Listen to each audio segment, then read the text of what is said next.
Now we are back to the injury updates as we pick up where we left off as Scorpio Sky is cleared to return to the ring. I think Creative just hasn't caught up with him. Chris Statlander. The interesting part with Chris Statlander is that Chris Statlander was supposed to be the one that finally defeated Jade Cargill for the TBS Championship. It is unclear if that is still the plan, but Chris Statlander announced her knee injury at the end of last summer, specifically in August. It is unclear when she'll be returning, but hopefully she'll be returning soon enough, as it feels like, to a degree, the championships in the women's division have been taking a backseat to other rivalries within the women's division in AEW.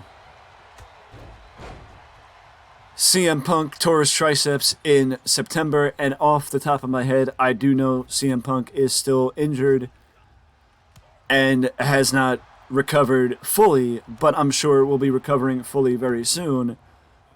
Or he's very close to being 100%, as if he is set to return to the ring,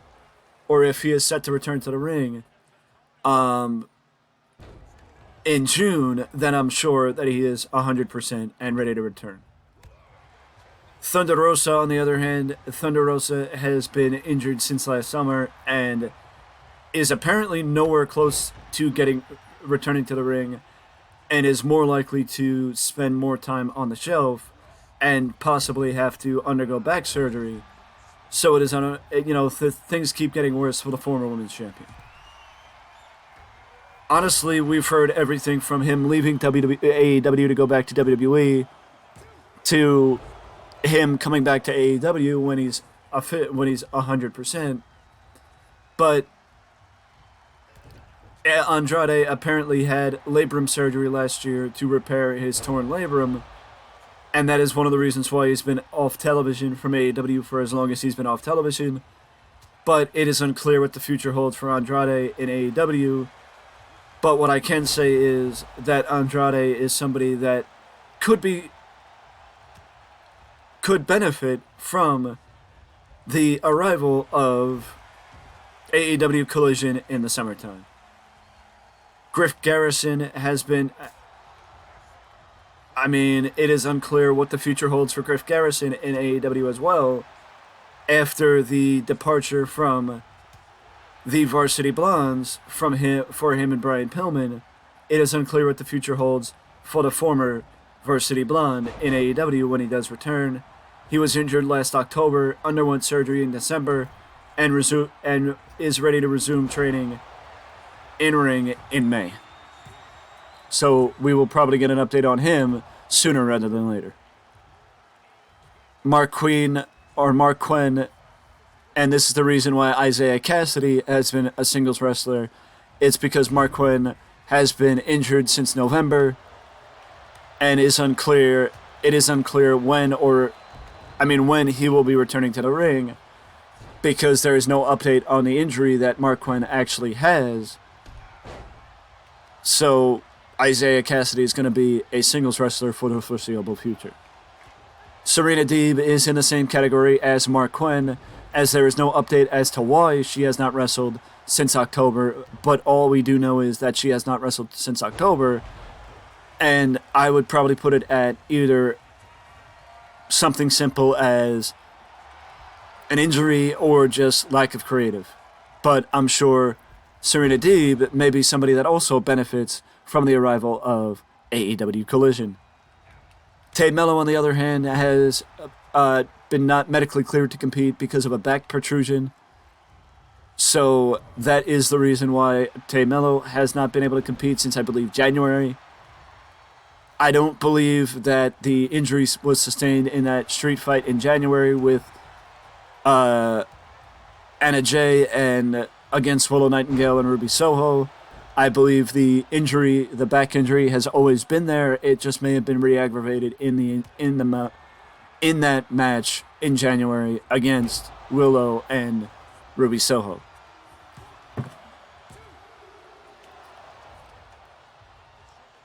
The Bunny has sustained an undisclosed injury back in February 2022, and that is the reason why she's been confined to being the manager of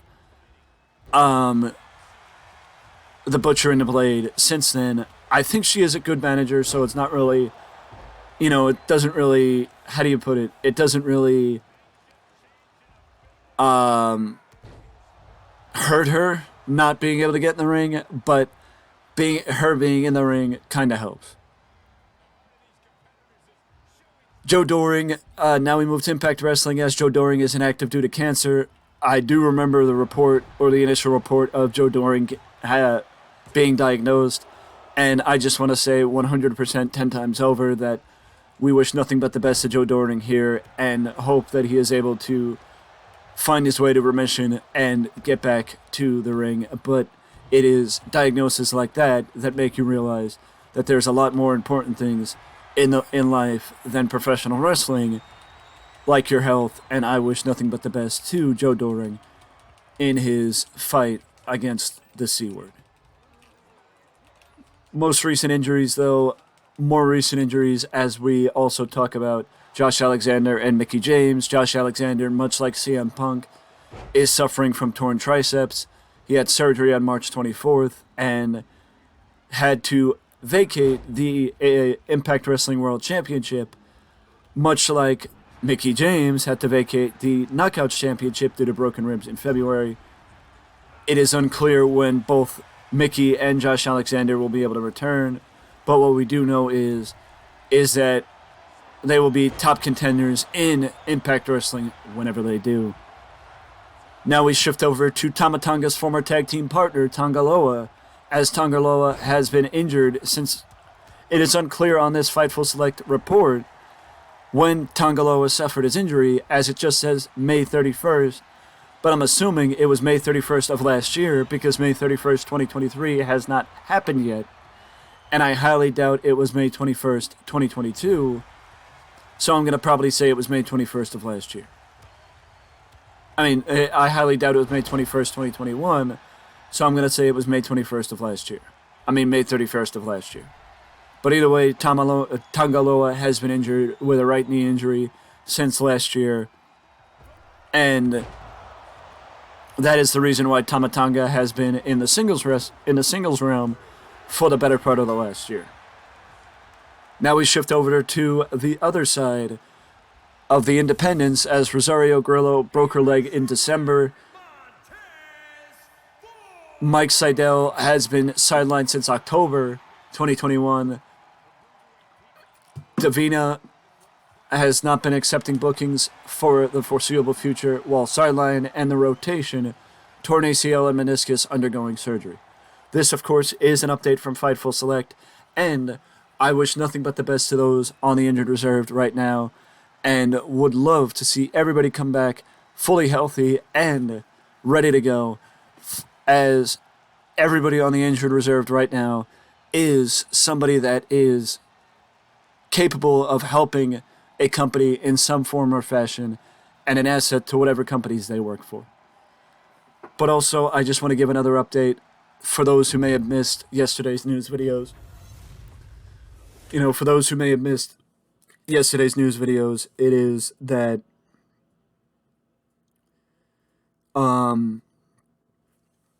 basically Billy Graham is, superstar Billy Graham is on life support, and basically his wife had the option to take him off life support, but chose to not take him off life support and because, as she put it, her husband is a fighter and wants him to keep, and knows he will keep fighting, even though his body is not strong, he is still a fighter, and we wish nothing but the best to superstar Billy Graham, and send our prayers and positive thoughts to him and his family in their time of need. Now, an update on Bray Wyatt, as Bray Wyatt is currently right now in a position where it is unclear what the future holds for Bray Wyatt, as Bray has been on the shelf since February. Bray has been on the shelf since February, and it is unclear what injury Bray Wyatt has, or what's wrong with Bray, where he's been, or what's going on. But the fact of the matter is, Bray Wyatt is on the shelf currently, and there is no like clear picture of when Bray will be coming back. Basically, all we know is that WWE has hired somebody to work directly with Bray Wyatt, so that's a good sign. But there is no update on when Bray will be returning or what is keeping him away.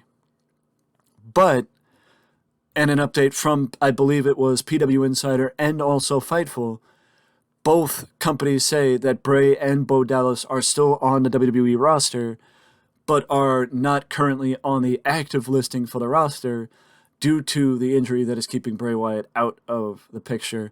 And also, there is no update on the injury that Liv Morgan has sustained, as Liv Morgan apparently suffered an injury during the tag team title match on SmackDown last week against Damage Control, and it is unclear when